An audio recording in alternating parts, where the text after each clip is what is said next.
我係宇 Sir，咁今集同大家解釋翻咧，就喺我哋選股嘅時候咧，揀一隻股票咁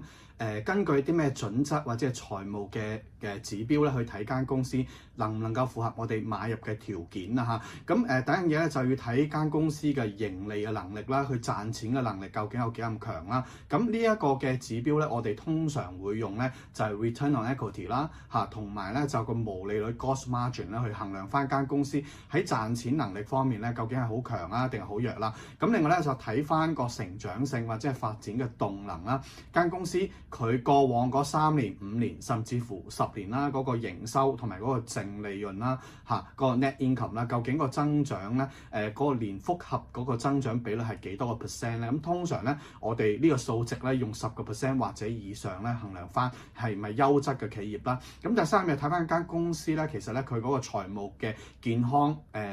比率究竟有幾多啦？會唔會負債過高啦，或者係嗰個流動性係比較差啦，可能會因為個生意影響到嗰個流動性啦。第四樣嘢咧就睇翻管理層嗰個營運效率啦。嗱，咁睇第一樣嘢就係嗰個 return on equity 啦，嗰個叫做股東回報率。咁通常咧，我哋睇呢間公司嘅話咧，佢如果做到咧連續可能3年或以上咧15% 以上咧，我哋就衡量到呢間公司嘅優質嘅程度啦嚇。咁通常咧從長線去睇嘅話咧，咁Charlie Munger 咧就話咧，股票嘅回報率會同間公司嘅 return on equity 咧係成一個正比㗎嚇，會係一致嘅。咁即係換言之，如果你間公司嘅 return on equity 係越高嘅話咧，咁長線去睇間公司帶嚟俾投資者嘅回報率咧就會係越好啦。咁亦都係途中同大家對比咗幾間2021年嘅財務報表嘅美國科技公司，佢哋當時咧個 return on equity 啦，咁包括 Google 咧就係11.6% 啦 ，Microsoft 23.1% 啦，同埋呢個 Apple 咧48.7%，以及 Meta Platforms 咧就係25%，同埋 Amazon 係28.8%。咁從而見到啦 ，Apple 同埋咧 Amazon 嘅 return on equity 咧係稍為比其他更加高。咁另外咧就喺下一版呢一個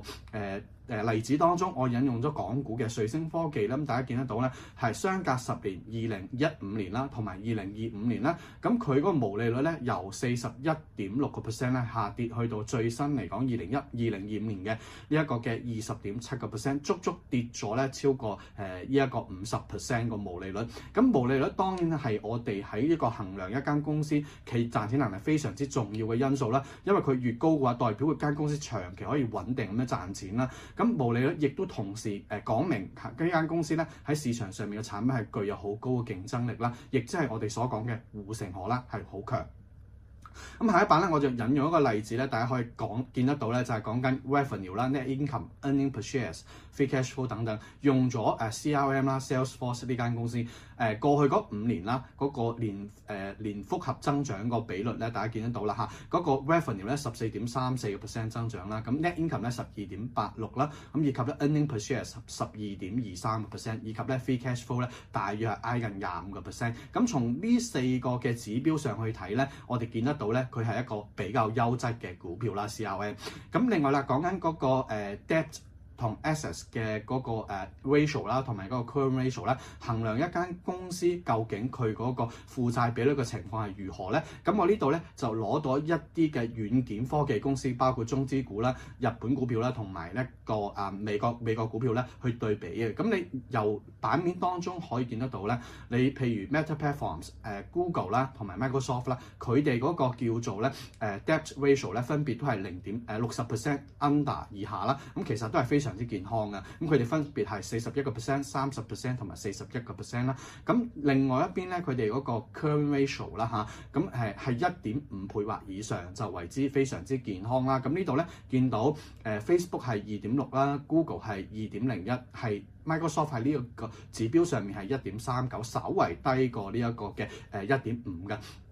咁另外咧就係講緊咧營運效率方面啦，咁就營運效率方面咧，大家可以睇資產嗰個週轉率啦，越高越好。佢呢個指標就衡量每一個單位嘅資產能夠製造幾多嘅銷售嘅收入啦嚇。咁今日咧就介紹翻呢啲指標去到呢一度啦。咁嚟緊3月28、29號，咁宇 Sir 會喺旺角有一個咧實體班嘅股票課程啦，咁會深入同大家去分析呢一啲嘅指標，同埋點樣去衡量一間企業喺呢啲指標上面係咪優質嘅股票。咁希望大家多多支持，拜拜。